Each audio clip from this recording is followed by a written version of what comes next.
صلح حدیبیہ کو اللہ تعالیٰ نے فتح مبین قرار دیا ہے، لیکن یہ اجسام کی نہیں، قلوب کی فتح و تسخیر کا معاملہ تھا۔ اس مرحلہ پر اسلام کو اپنی دعوت کی اشاعت کے لیے امن درکار تھا، جو اس صلح سے حاصل ہو گیا۔ دعوت توحید کی وسعت کو دیکھ کر خود قریش یہ سمجھنے لگے تھے کہ یہ ہماری شکست اور جناب محمد رسول اللہ صلی اللہ علیہ وسلم کی فتح ہے۔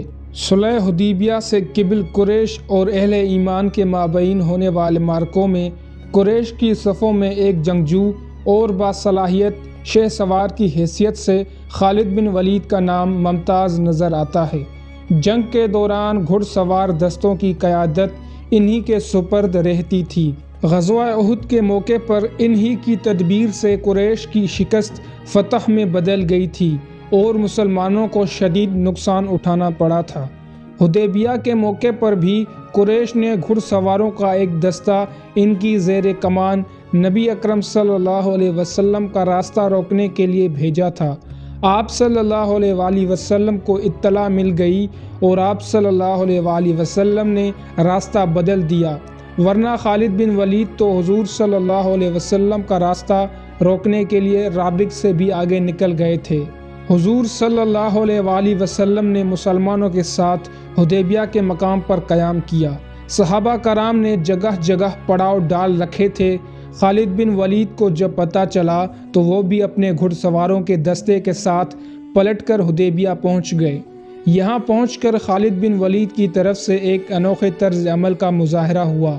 یہ ایک ایسے پڑاؤ پر پہنچ گئے جہاں صحابہ کرام میں سے 200-250 کی نفری فروکش تھی۔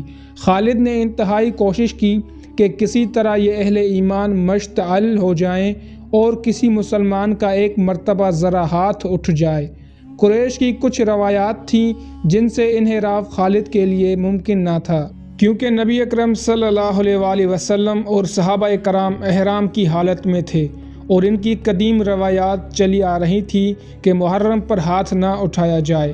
اسی لیے خالد بن ولید جنگ کی پہل نہیں کرنا چاہتے تھے۔ وہ اپنے گھوڑے لے کر بار بار صحابہ کی اس جماعت پر ایسے چڑھ چڑھ کر آئے جیسے ان کو گھوڑوں کے سموں سے کچل دیں گے۔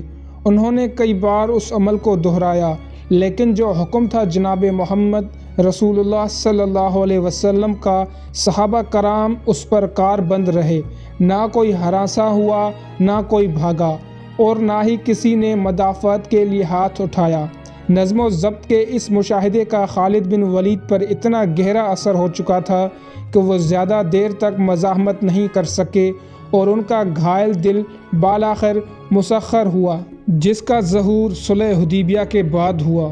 حضرت خالد بن ولید جب سوئے مدینہ چلے تو راستے میں حضرت عمرو بن العاص مل گئے، جو قریش کے ایک اعلیٰ مدبر، شجاع و دلیر اور فنون حرب کے بہت ماہر تسلیم کیے جاتے تھے۔ یہی وہ صاحب تھے جن کو حبشہ ہجرت کر جانے والے مہاجرین کی بازیابی کے لیے قریش نے سفیر بنا کر جناب نجاشی کے دربار میں حبشہ بھیجا تھا۔